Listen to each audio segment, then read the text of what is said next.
Oh, hang on a second. It says that we were deleted on Facebook. I wonder why. Um, There, I think we're back. Nope, hang on a second here. Go live. It's saying you're live still. Okay.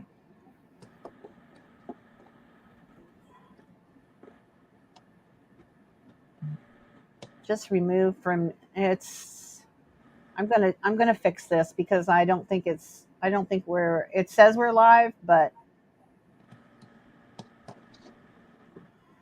It said just gave me the reminder that you went live on LinkedIn for sure. yeah, okay. I want to make sure that we're on Facebook because that's where people will find us.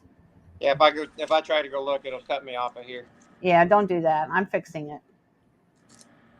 We can start a minute late. It's fine. Save the changes.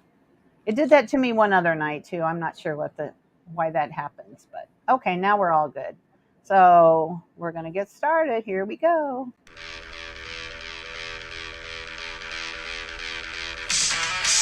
Welcome to the Women's Motorsport Network Let's Talk Racing podcast with hosts Melinda Russell and Brett Timmerman. Brought to you by Highline Raceway. Now here they are. Let's talk racing.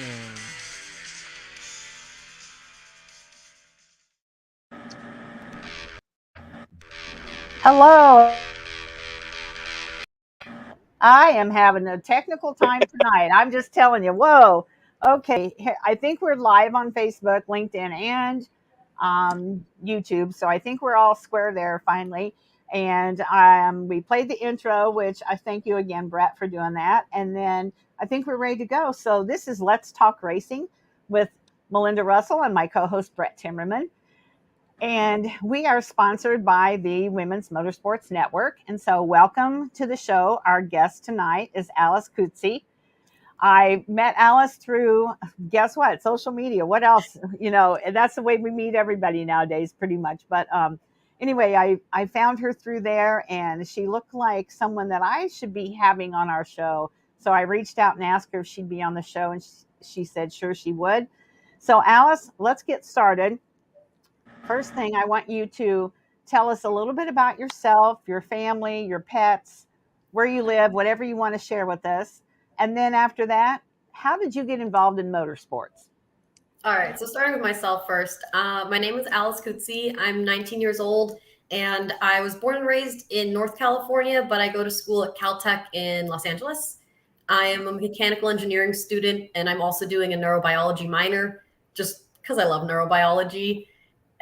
So I've always been very into engineering, robotics, and also neuroscience in general. At home, I have a cat who I absolutely adore. I love cats. And I was actually in England last week to celebrate my sister graduating Cambridge with her master's. So that's pretty exciting. So how long were you able to be over there? We were there for, I think, 10 days. Okay. We went to Cambridge, looked around, went to London for a few days. We figured if we're going to England anyways, we might as well make it like the whole thing. Oh, yeah, for sure. If you're going to pay to fly over there, you might as well enjoy it, right? Yeah. Right. Absolutely. So motorsports, you're 19-year-old, beautiful young woman. Why are you interested in motorsports? So growing up, I didn't know the first thing about cars. Okay, maybe the first thing, but not much more. My dad always worked on our cars enough that we didn't have to take them to the mechanic for like brake change or oil change, but that was about it. Like anything high level, no. So that was about all of the experience I had with cars. When I was 16, so actually let's back up a bit. My older sister turned 16 and my dad got a car for her. And it is an older Mustang. We got it cheaper, fixed it up a little bit, and then put a roll bar in it so it's safe. That was the requirement my dad had because it's a convertible. He was like, putting a roll bar in it, done. So he wanted us to not do stupid stuff on the street. So my sister's 16th birthday gift, and then I got the same one, was a track day. He said, do dumb things on the track and not on the street. Yeah. That was the entire, how I got into it. So I didn't get to do that until I was actually 17. I was just very busy. So February of 2020, I believe, about a month before the pandemic, was my first track day, and it was in my street car. And I went to Laguna Seca, and I had an amazing time, and I just fell in love with it. And then the world shut down. So now I'm sitting at home, can't do anything. And cars really is what saved me. So I really got into racing. Racetracks reopened in May for me. My home track, I consider Thunderhill, which is 3 hours away. And we would drive to Thunderhill. My dad has been huge support for me this whole time. He would drive me to Thunderhill. I would do like a track day, and then he would drive me home all in my street car, help me like get the brakes working. You know, I got nicer tires for it, but that was about it. This is my street car. And we did that up until we realized, hey, I'm getting pretty serious about this. I know I want to do this more, and it's kind of expensive to run my street car. So we said, okay, what's the cheapest race car we can get? That was we were like, okay, we just want something cheap because who knows how this is going to go. So we started looking, we looked at pretty much everything, and we ended up settling on Thunder Roadsters because I had seen them once and I was completely fascinated by them. So they're very cheap cars to buy and run and all that. And so we found one in Vegas. My dad and I drove to pick it up. It was a 22-hour trip total, nonstop. And it had not been run in 10 years. So this thing needed complete rebuild. And that's where I learned pretty much everything I know about cars, because we had to take apart this entire car and make it run. And all during this, you know, I'm doing track days on my Mustang. And then a little bit before I leave for school the first time, we finally get it running, and I take it out to Laguna Seca and immediately get towed off. Like it was working. So we had some problems, fixed it up a little bit more. I ended up going to college, but because I'm in SoCal and it's not that far and I'm totally fine driving, I would drive up to meet my dad, and we would still get to go take it to like some track days and stuff. And over time, you know, the next couple of months, we got some of the kinks ironed out. I learned a little bit on how to drive. Thunder Roadsters, a big thing is they have a locked differential, or like a welded differential, and a solid rear axle. So they're very easy to spin is what I learned. And I also didn't learn I had a brake proportioning valve until after I used it for a day, and it was set all the way to the rear. So locking the brakes was very fun. And it was a whole thing and a lot of learning. And then in February of 2021, I went up to NorCal and I did the SCCA race school. It's a 3-day school. They teach you everything you need to know for racing. And I got my license. And then I've been racing since, mostly with NASA SoCal, but also with NASA NorCal and some SCCA races too. And then recently I learned about endurance racing, and I was like, that sounds really cool. And NASA SoCal also has a work series, which is some endurance races in the evening. I never in a million years thought I'd be able to run my car in an endurance race, but I did. So my car has now run a 4-hour and a 3-hour endurance race at Fontana. I do them solo by myself. They're extremely fun. I love it. But more than anything, what's really exciting for the future is that my dad just got himself a car, because he said he's sick of watching me and he wants to be part of the fun. So he got himself a beat up E30, and we are rebuilding that to be a combined endurance car for the two of us. And then while this is all happening on the professional side, I just finished my freshman year of college in 2021, and I need an internship. And all my life, I thought I was going to do like biomedical engineering, neural prosthetics. And I was like, wait, I love cars. So I applied and didn't think I'd get anything. And I just on a whim, just, sent out a bunch of applications. And I got a job as an intern, as a designer at Honda Performance Development, designing the 2023 IndyCar engine. And I have been working there since. I was there again. So I worked for them full-time last summer. I got to go out and help crew for Marcus Ericsson at Laguna Seca, which was such a great experience. Just taught me a lot. And then I worked for them part-time during the school year, and then full-time again this summer before I started traveling. And then now, since I'm going to a different country, I'm taking a break from working. Whew, take a breath. It's a lot. It's been a lot. It has been a lot, but you're young, and that's what young people should be doing. They should be doing all those kind of fun things. And so Marcus Ericsson, he won the Indy 500. Yes. And I actually have my Indy 500 shirt on today. And he, that was my first time to be at an Indy 500. I did go to an Indy race in Nashville last year, the one they ran through the streets. Yeah. It was very cool. But the Indy 500 is a special place to go and to witness racing. And so It's cool that you got to go and be part of his pit crew. That's pretty fun. Oh, So what I did you do?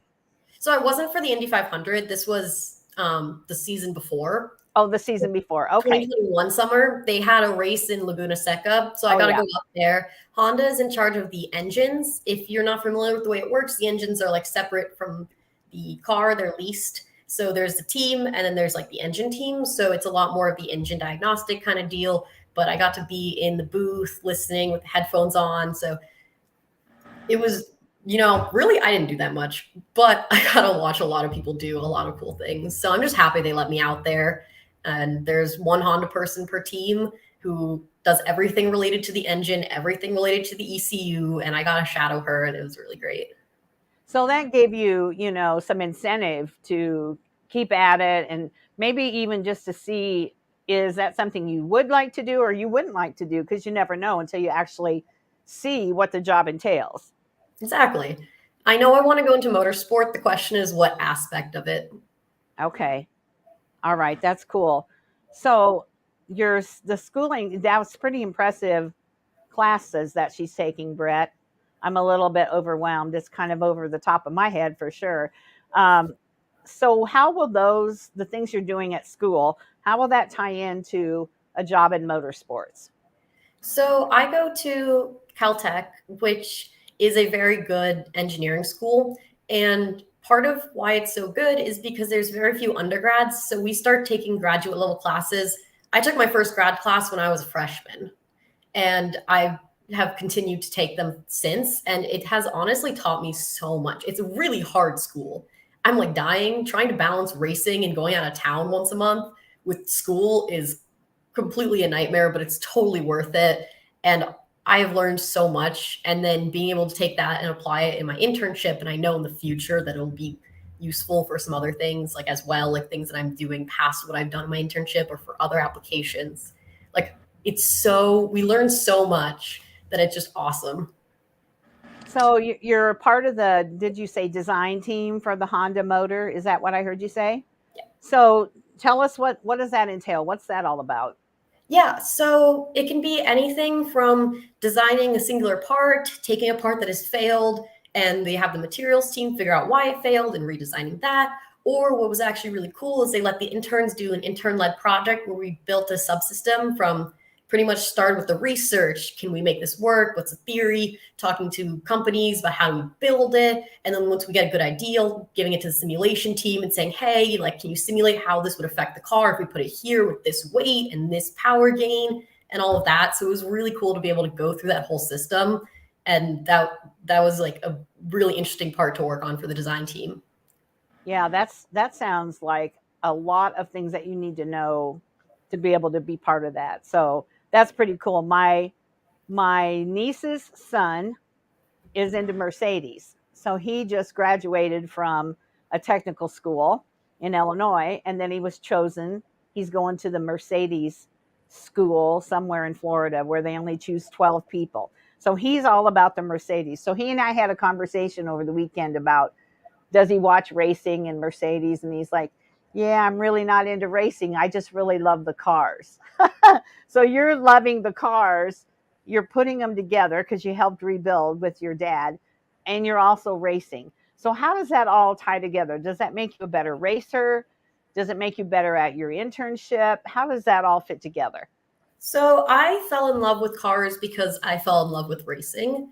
I absolutely love racing. I find it really calming. And I think a lot of people will think I'm really weird for saying that, but it's just such a time where you're focused, you're thinking about what you're doing, you're feeling the car. And so I've absolutely fallen in love with it. But the thing is, I race for fun. And a lot of people don't understand that when I say that. Like, of course I want to win. And I do have a lot of wins, but the number one goal for me is to go out and enjoy what I'm doing. So I know I'm not going to be the next, F1 driver. But the good news for me is that I also love the engineering aspect of the cars. So the racing part is like what got me into it. It's extremely fun. It's what keeps me sane in college, honestly. But then the design aspect is what I just love to do. I love to think through the hard problems about it. I love to think through the materials used, how to fix things, all of that. And so when my car breaks and then I get to go fix it, Like, that's really exciting for me. Not the part that my car broke. Right. Recently, I had a spring fly out of my car in turn 8 of Willow Springs. That was terrifying. But it's really cool to just be on both sides of that and kind of understand both parts of it. Okay, that makes sense. So we did have somebody, Benjamin. He's our number one fan on the show. He's always on here. So he said, "Is there a tradition in your family before you and your dad to be in racing, or it was just something really you and your dad kind of got started together?" So my parents actually came here from Ukraine when they were about 20, and they had to learn English, go through schooling, all of that. And in that, both my parents at some point had a job or an internship in General Motors. They were in University of Michigan, so just in that area, there's a lot of motorsports.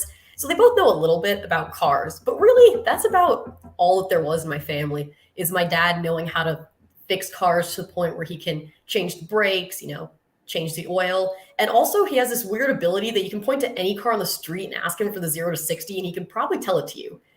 I don't know why. It's really, I loved doing that as a kid. I was like, what about that car? What about that car?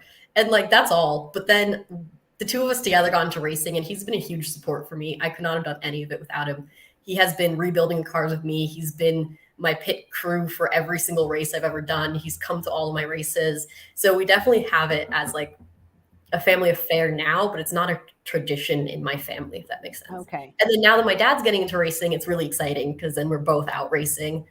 And my mom is there, and like, I don't want to get, like, she just refuses to get in the race suit for like actually crewing, but she's there during my endurance races, like handing me a drink, and all of that. Like, she doesn't want to actually we tried to get her to hold the fire extinguisher, and she was like, no, absolutely not, but I'll hand you some water. So she's out there too, and it's just awesome. So I was going to ask you about your mom, how she feels about, number one, about you being in a race car, and then now you and your dad. So she is kind of outnumbered. She's kind of like, it's easier to beat them, or it's easier to join them than to beat them, right? So does she get scared when you race, or it's not that, it's not that fast? How fast do you go in your car?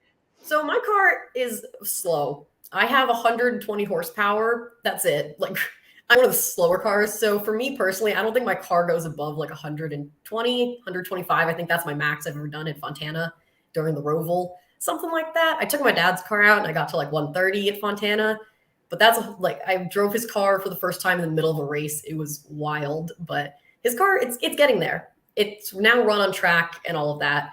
But anyways, my mom, honestly, growing up, I always did dangerous things as a kid. I did competitive gymnastics for 10 years. Which messes up your body in every single way possible. Mm-hmm. So I think pretty much anything's better than that. I also got a motorcycle and crashed it. She was not happy about that one. No. Yeah. She made me promise not to crash when I got a motorcycle, and then I did, and I broke my foot and like road rash up and down my leg, 3rd-degree burn. It was not pretty. Honestly, I was lucky it wasn't worse. It was just a fracture, so I was actually able to go out, and I raced in Willow Springs 3 weeks later with a big-ass brace on my foot. But I've kind of given up motorcycling. Yeah, so good. I think she's happy that it's a car with, like, metal cages around me. Although she can't decide whether it's more stressful to be on the track and watch if something happened with her own eyes, or be at home waiting for news if I crashed. Oh. Yeah. But overall, she's gotten pretty used to it, and she helps out. It's awesome. Does she usually go with you and your dad then, or does she stay home? She's recently started coming with us, which has been fun. All right. Yeah, that sounds so fun. And, it may take your mom a few races to kind of really get the bug more than, because she's resisting it on purpose, and maybe she'll open up to it here a little bit. So I'm trying to get her to drive my car on track, and so far it's been a no, but I have hope. Yeah, for sure. Brett, do you have any questions? I kind of been dominating things here.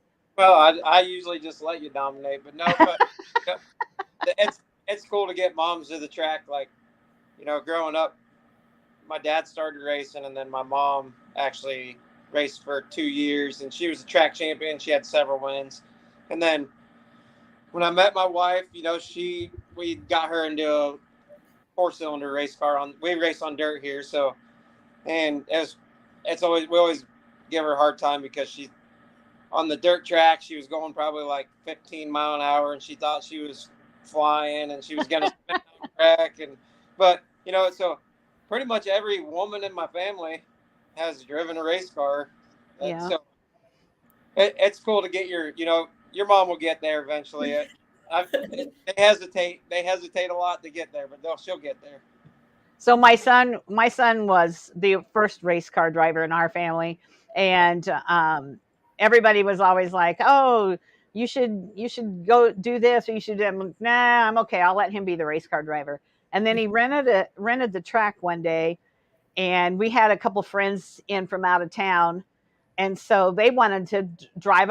He had a nice late model car, but they wanted to drive his other car that was like a Ford Escort. It was like one of the 4 cylinders, They're like, no, we'll just drive that one. They didn't want to drive the late model. So then he's like, Mom, you should drive it too. You should get in. So I did actually drive his race car around the track at Springport, maybe like 10 or 15 laps. And when you say you feel like you're going really fast, but you're not, that is so true. I thought I was really going fast, and then he's like, "Oh, Mom, they would have kicked you off. They'd have black flagged you, for being so slow." But hey, at least I can say I drove a race car, just not in a race. So there you go. I think Yeah. my car is very open and close to the road. So I drive a Thunder Roadster, and it's a race-built, single-person car, no roof. I have a halo. I don't have a windshield. I don't have doors, nothing. So it's like me and the car that vibrates like crazy. And so I think definitely it feels really fast no matter what speed I go. Yeah. To be like exposed to all that. But I enjoy it, honestly. I started driving on my street car, which is a convertible. And when we were looking for a car, the requirements were cheap, manual, and convertible. Oh, and Yeah. safe. My dad And wanted safe. to put safe in there. Well, yeah, safe is important. Yeah, for sure.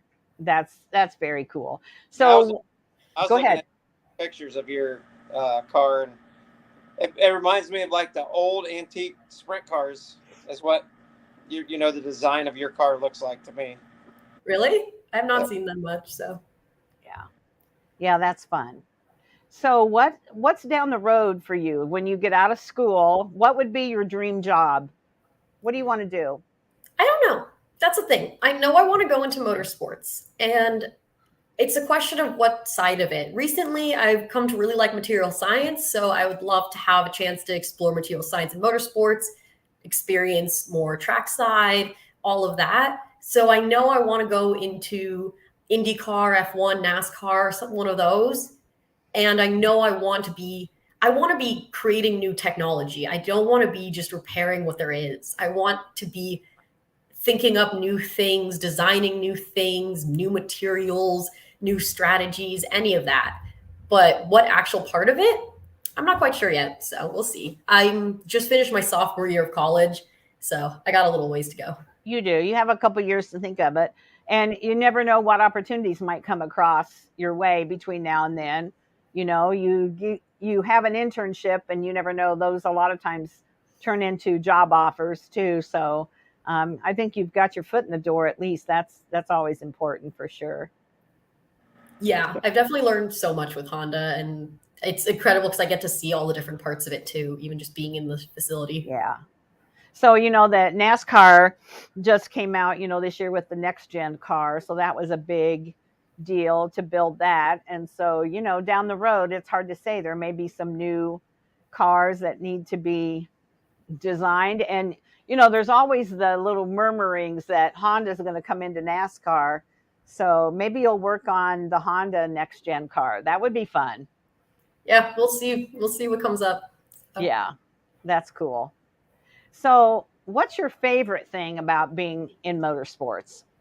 I love racing.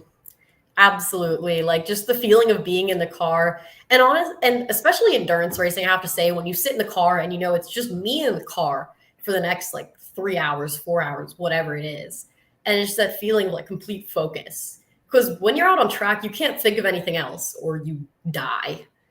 Like that's the trade-off there. So if my mind starts to wander, it's very easy to refocus. It's very hard for me to, be thinking about all of the other things I'm worrying about, all of the sets I have to do, all of my classes, this and this and this. Like you're out there, you're looking at the track, and it's just you in the car for the next however many hours.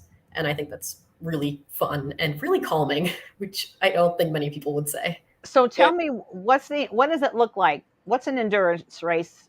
How does it work? Do you stop every so often?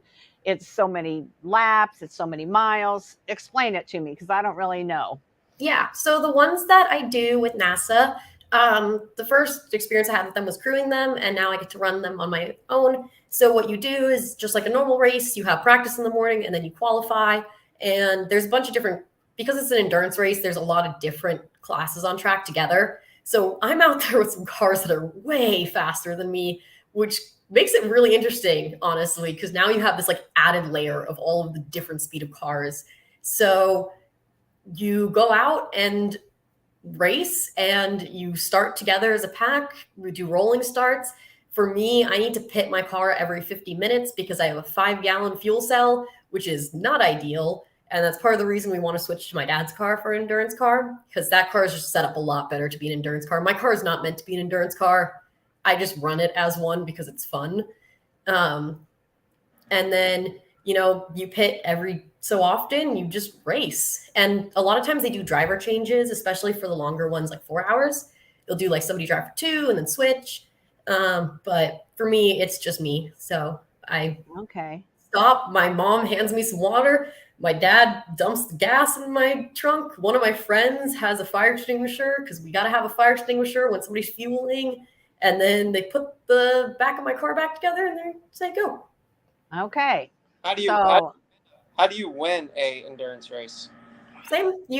So you do it for time, and it's whoever has the most laps. Or if you're on the same lap, whoever crossed the finish line first. So it's a 4-hour race, and whoever's ahead at the end of the 4 hours is the winner. Yeah. Usually even within a class, you'll get like in 4 hours, you'll end up with a pretty big difference usually between the cars, because it's just, such a short race, but then extended for so long. If you're like 1 second different every 4 laps, that's going to add up. Oh yeah. Okay. So, but also it's like insane because the race leaders are so much faster than me. The last race I was at, one of the cars, I've never seen that car before. It was insane. It was a prototype, like professional looking car. And it was lapping me like every 4 laps. It was wild. You got to get some power in that car, girl. So K-Dub is one of our weekly listeners, and she says, what are some of the most popular race sites, and about how many cars are at each race? So I race mostly in SoCal. The only track in California I've never been to is, what's it called? The one that's like very far, Chuckwalla. Yeah. Because that one was always too far for my dad to drive to. My favorite is Willow Springs. The 3 I frequent the most are Willow Springs, but Willow and Fontana. I consider Thunderhill my home track. So my favorites is either Willow Springs or Thunderhill, definitely. Okay. And about how many cars are in each race? So the size of the class depends. In SoCal, unfortunately, there's not many in my class. But when I go to NorCal, there's a lot more of us because I started racing in NorCal and there was a big class for my car. And then I come down to SoCal and there's not as many, but they let me race with the E30s because we're the same speed. And because they combine the E30 with my class, there would be like 20 cars out, 25, depending on the race. And so it's really fun to just have that entire field out there. And how many other women are there doing what you do? Not many, unfortunately. I don't think I've found any racers that are girls and close to my age. There are a few girls on the track that are close to my age who work at the track, and that's been awesome. But in general, NASA does not have great representation with women, and it can be hard. Yeah, that's tough. And it sounds like it'd be a good, if somebody wants to get into racing. I heard you say a cheap car, a safe car, a fun car. It'd be a good type of racing for a woman to get into. Yeah, I would definitely say, I think my car is not as, the type of car I have is not as well known about as some of the others, but I have one of the cheapest cars on the track. And like, that's not a problem for me. I'm happy with that because it means that I can go to more races instead of, worrying about buying new tires all the time. My car is really light, so it doesn't go through tires as fast. It doesn't go through brakes as fast. And it wasn't that expensive to buy because it has such a tiny engine. Yeah. And all of that combined means that I can go to more races instead of worrying about buying new tires. Right. And in the end, Right. I just want seat time. So that gives me exactly what I want. Okay. Interesting. I'm learning a lot. Brett, how about you? Yeah. What kind? So you said your engine only has 120 horsepower. What kind of an engine does them cars run? So my car has a Yamaha 1250 engine in it. So it's a motorcycle engine, which means it has sequential shifting, which is actually really fun. And so I have fun with it. There's also another class that's my car with a bigger engine, and they have the Hayabusa engine in them. And then they have closed body panels instead of the open wheels. So you can have either in your car, depending on your class. Okay. K-Dub says, what is the price of a basic starter car? So depending on what condition you want it in, assuming that you're willing to put in a little bit of work to repair it, you can get a running car in my class for 6 or 7K. Okay. And for a race car, that's nothing. No. And then you go through tires every 6 months. Okay. You don't go through them quick at all because the car weighs 1,500 pounds and has 120 horsepower. And then the tires we have to run are hard tires and they just last forever because it's a spec class. And because it's a spec class, you can't just throw money at it and become faster. So I appreciate that about my class. And I actually really like it. We bought the car for all of that, but I've just loved driving it. It's a really fun car to drive. So are there racing tires though that you have on it? Yep. Okay. All right. I'd love to watch that. I think that would be so fun. So is it mostly, I mean, you don't really travel because you've got a lot going on. You travel, but you don't travel with your car.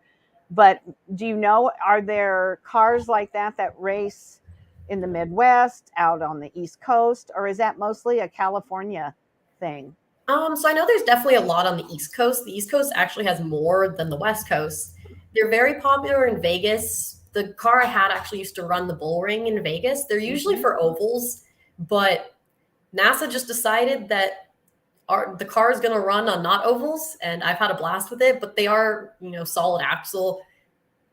The differential is completely welded, so they're meant for ovals, and that's what their main purpose is. And so you'll find them a lot on ovals, but I know there's Fast Toys, I think is the name, on the East Coast that provides a bunch of roadsters on the East Coast, and the actual facility is Legends in North Carolina. Okay. So where they're all from. All right. So K-Dub says, if I wanted to watch a live stream race, where could I find your races? Honestly, I'm not sure if they're live streamed, unfortunately. I will be doing the 25-hour of Thunderhill in December, though, and that will be live streamed. So I don't know where you can find the link. I'm sorry. Okay, but no, that's all right. I will definitely post it on my social media before I go out. So. Okay, so tell us that. How can we follow you and find out more about what you do, follow you, become your friend on Facebook, all those good things? Yeah, so on Instagram and Facebook, my account is Belladonna_racing. I named my car Belladonna because beautiful but deadly. And now that my dad has a car too, it's Belladonna Motorsports. So. Okay, all right, very good. So that way we can keep track, because when I put your name in, I don't see much as far as posting. So I was trying to figure that out, and so was Brett. We were trying to stalk you. And it's I find the Belladonna, and I'm like, man, that sure looks like her, but I'm not going to bring it up because I'm not 100% sure. Yeah. So it's under Belladonna, and then my personal website, which just has more information about me, is alice.kutsyy.com, and that just kind of has a little more of my education, my jobs, and all that, my racing. Okay. All right. Are there videos we can go watch that you have posted of your racing from the past, or? There's some on YouTube. I'm not sure which ones are unlisted and which ones are listed, because a lot of them are just for my own personal use to look over for my video feed. Because I have an aim system, and I love going back after the races and looking at all the data, looking at my lines and stuff. I'm a data nerd.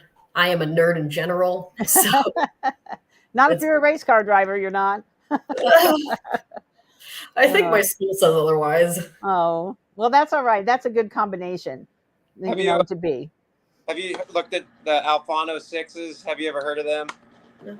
So that's what we use. It's a basically a little computer on the cart that tells us you should look into it, because I'm sure if you can run the AIM system, I'm sure you can run them, but it has so much technology on it. I'm dumb when it comes to it, but there is a lot of graphs and charts, and it tells you your RPMs at certain places, and I mean it's really neat. So if you look at the Alfano 6, I'll look into it. Yeah. Yeah, that's cool. Awesome. So let's see. K-Dub, I love her. She always has lots of good questions. Says, tell us more about this 25-hour race. You have really sparked my interest with that. Sounds crazy. Yeah. So Thunderhill, which is my beloved track, every year in December, they have a 25-hour race. It's exactly what it sounds like. Last year, I crewed it. I was doing a lot of the strategy. I made this big spreadsheet that, I put in all the data. It was really fun. Unfortunately, last year, it got red flagged for a few hours because there was so much fog, you couldn't see 5 feet in front of you. So they black flagged it for a few hours in the night because of a safety delay. So it ended up being closer to like a 20-hour race, 18-hour, something like that. But this year I have a chance to drive in it, which is going to be really exciting. And then in the future, my dad and I hope to run my dad's car in it. Okay. So the whole 24 hours, or do you switch out? Or so yeah, different driver. You have multiple drivers. Pretty common to have like 5 drivers on the team, more or less, depending on the team. As few as 3, as many as like 6. The team decides how often you switch. I don't think you can drive more than like 4 hours, though. I think that's I don't know what the exact rule is. Don't quote me on that. And then, you come in for pit stops to get your tires changed, get gas, to switch drivers, all of that. But 25 hours just driving. The car does not stop for 25 hours, basically.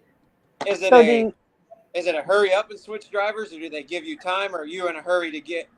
No. You are switching drivers while the gas is fuel. Like, by the time the gas is done being poured into the car, you had better be switched. That is it. That is the time you get. So do you practice that ahead of time? Yes. So actually the practice starts on Wednesday, but a lot of times the teams have run together before that. Okay. How fast is a pit stop? Depends on the team. It's about 2 minutes in pit for us to do fuel and 1 tire change, because in the class that I was running in, you can only change 1 tire at a time. So every pit stop, you change 1 tire. So it would be about 2 minutes. Okay. Not the 9 point something second ones that NASCAR's doing right now. Absolutely not. Of course, they're not changing drivers either. So, that's. Yeah. So do you sleep at all? As drivers, yes. As crew, I was not going to sleep except for the fog delay, but because they told us the fog rolled in and there was going to be at least a few hours, I did go in the car and sleep for a few hours, but yeah. Okay. So she says, after each race, do you have to go to inspection, and what do they inspect? Yes. So if you are in the top 3 in your class, you have to go to inspection after every race.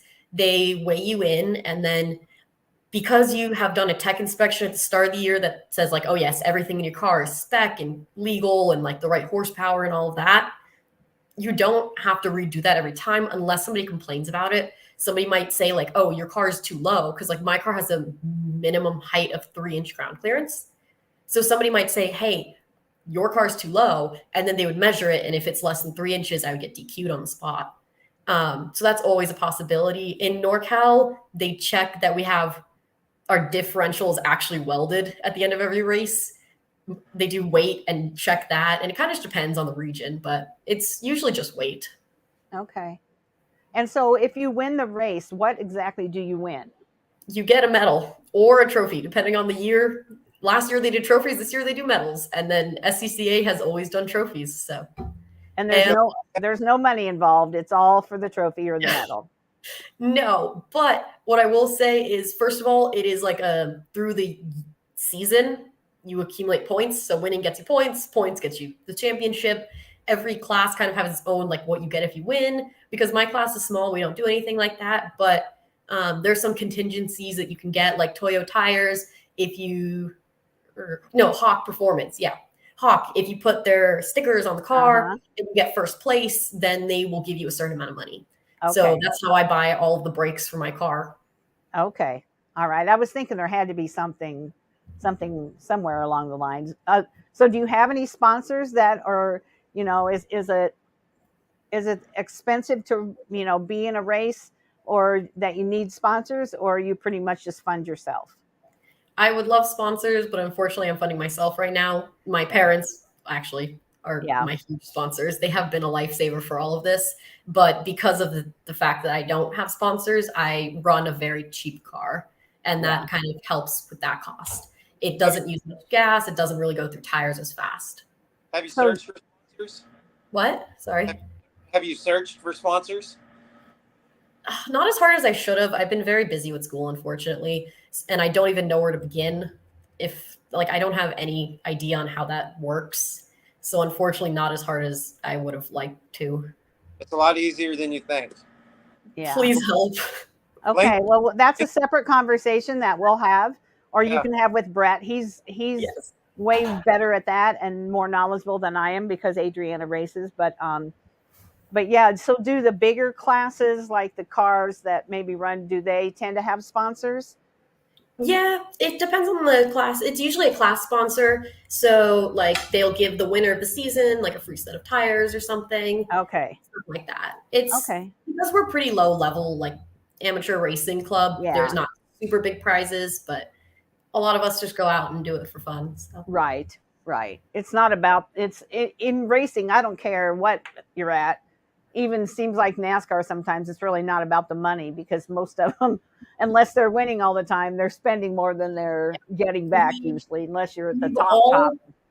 We've all accepted that fact to be racing Yeah. or racing. So yeah, it's true of any hobby, really. I mean, I love crafting and I love, and you don't make money at it. You make things for people because you like to do it. You race because you have fun doing it.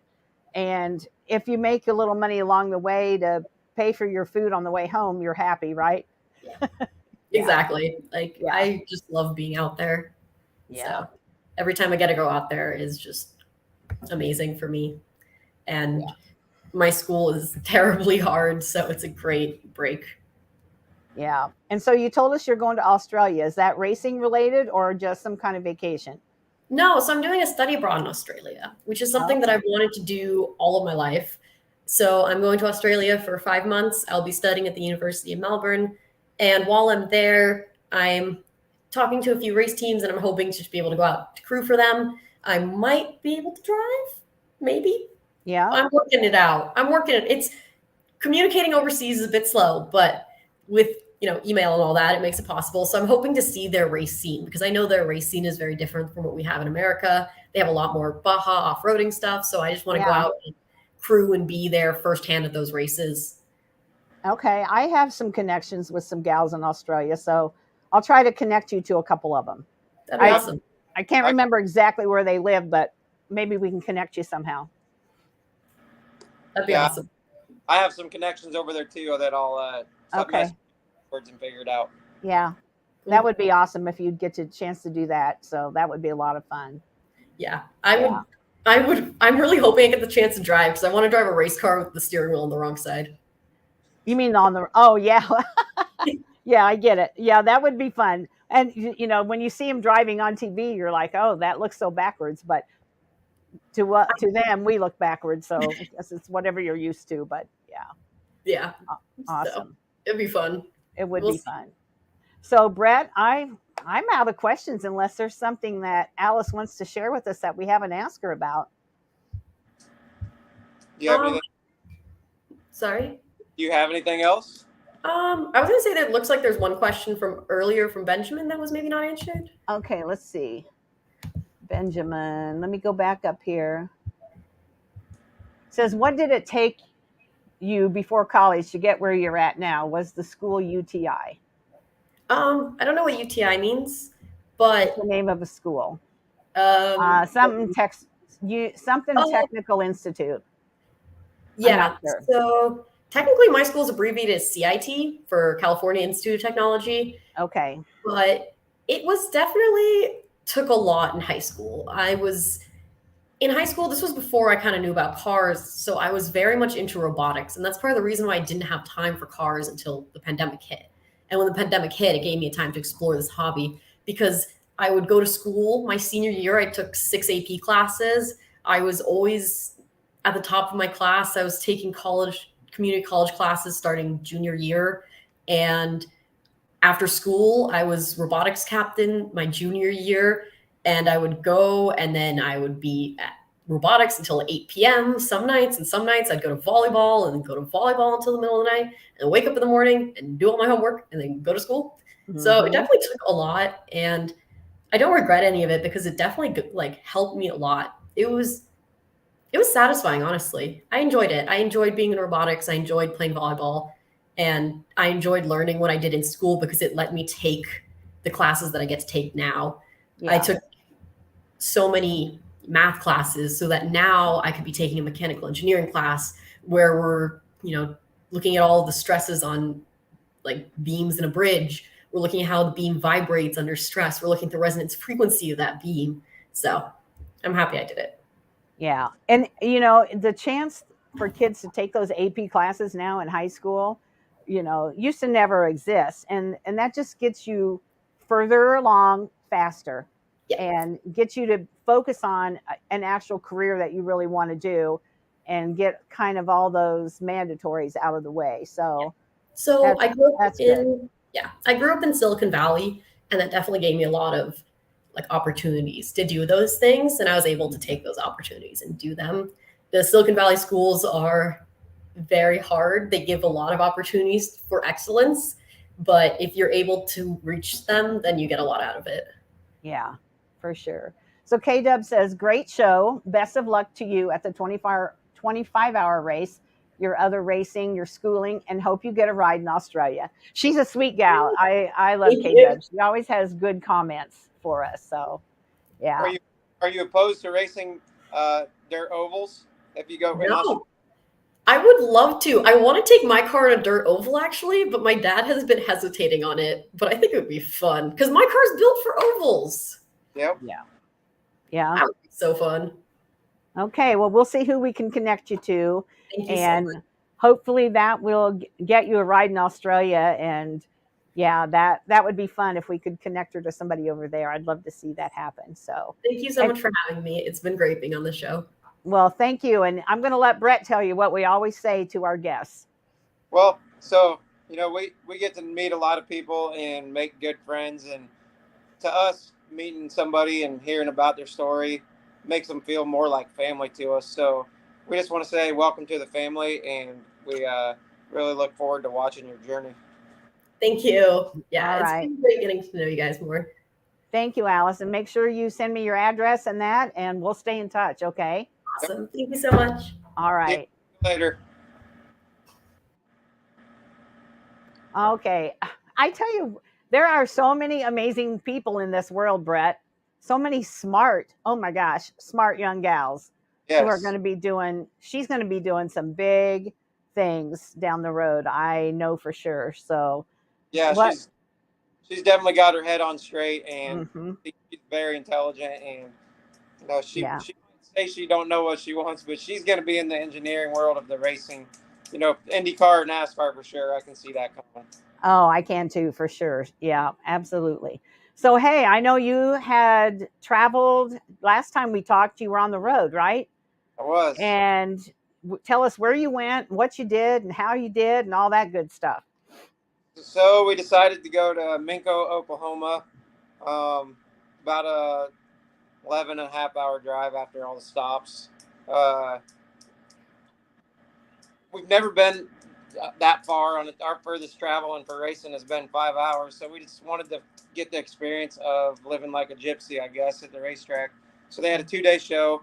It was just Adriana and her mother and I, and we had a good time. We didn't get the outcome that we hoped for. The dirt is way different down there. It's really grippy. So the kart didn't want to respond to the changes that I knew would make it different.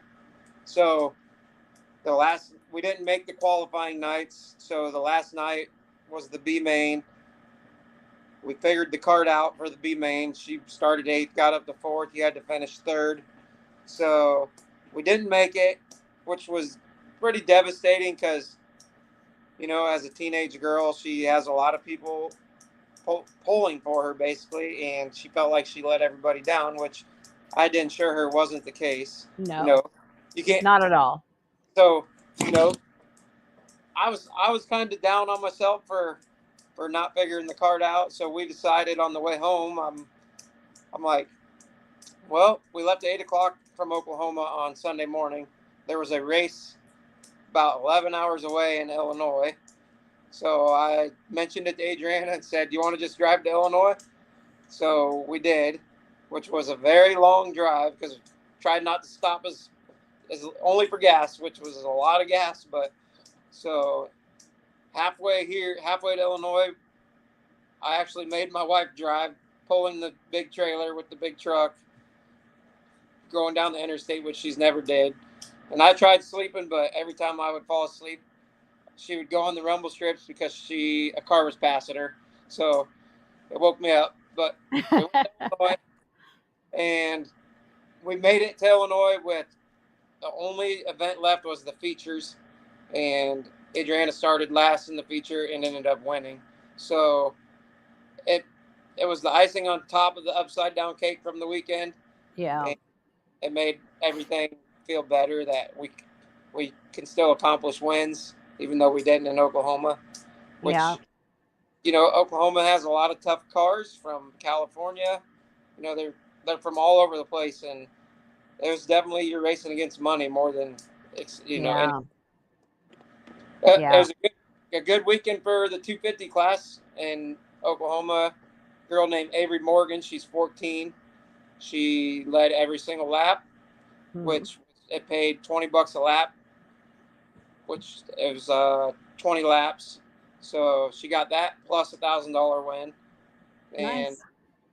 so it was awesome to see that and get to watch her and, you know, celebrate in victory lane. Yeah. Adriana became good friends with her. So yeah, we're going to have her in the magazine and probably on the podcast here one of these days soon. So there was a lot of girls that at that racetrack. It seems everywhere we go, the girls more are and more. So yeah, more and more girls. You got to start taking names, Brett. Yeah. Oh, I got all their names. I got the list. Okay. Sorry, that flies back. Yeah. But so then Drake raced at that track in Illinois on Sunday too. I have to cover Drake, so yeah. He just normal night for him, you know, just finished mid pack, and he just has fun. He enjoys it. He enjoyed pulling the car to the track by himself on our little trailer we got, and he basically, you know, raced the whole night without us, so which was awesome. Yeah. That's awesome. And, you know, it's a family thing. So he met you there. The family was there. That's what you do, isn't it? Your family goes to the racetrack together. We were literally at that racetrack for a half hour. I mean, we drove 12 hours to be there for a half hour. Yeah. And for the win. For the win. Yep. Yeah. That's awesome. Yep. I do have one more. Okay, go ahead. Carly Holmes. She was in a pretty nasty sprint car wreck.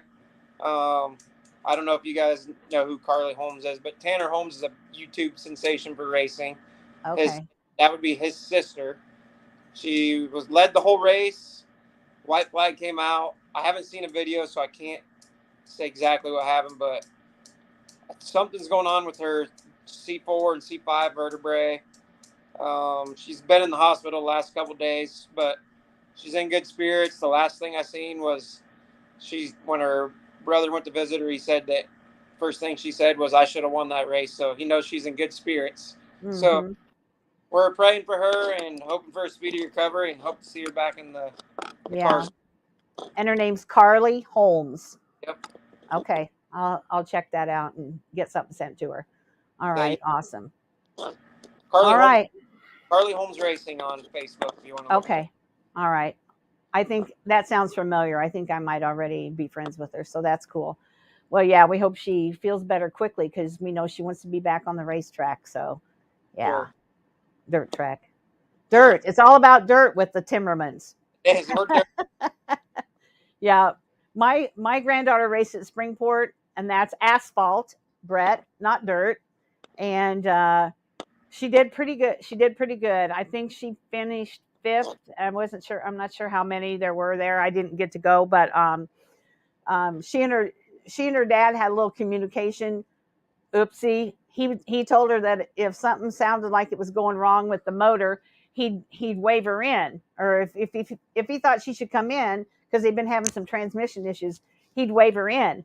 And so she thought the car was running fine, and in fact the car really was running fine, and he was waving at her to go faster, and she thought he was waving at her to come in, so she went in.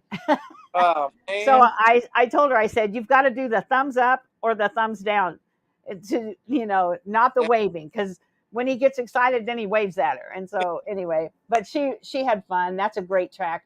It's out in the middle of nowhere, but it's such a good, fun place to go. If that track was somewhere that was closer to a town or easier to get to, I think it'd be one of the busiest tracks around, because people love going there. But it's just so far out. Like, it's, when I say so far, not to you, you drive a long way to go to English Creek, but for us to go to Springport, it's probably over an hour and 15 minutes.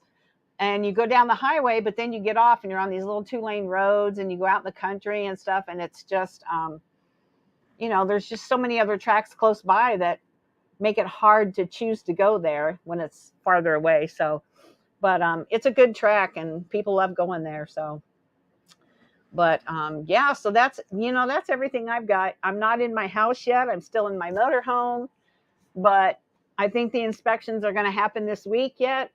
So next week I might be in my office. I have all my stuff unpacked in like bins, ready to put on the wall. As soon as they give me the go ahead, I'm going to start decorating my office. And yeah, I can't wait. So pray for that. Pray for us to get in this weekend, and the summer won't be totally wasted for us. So that's everything I've got. Yep, I think we covered pretty much all the stuff I had written down too. So all right. Well, you guys have a great week. Keep that rain in Iowa. We've had enough for now, and keep that humidity there too. I think it's supposed to be nice the rest of the week here. So I'm looking forward to that. So, all right, we'll take some time, enjoy yourself. Tell Adriana that no matter what she does, we're always proud of her, and she's never a disappointment. And we're proud of her for winning that race. And we'll talk to you soon. all right, well, we'll see you guys next week. All right. Bye. See ya.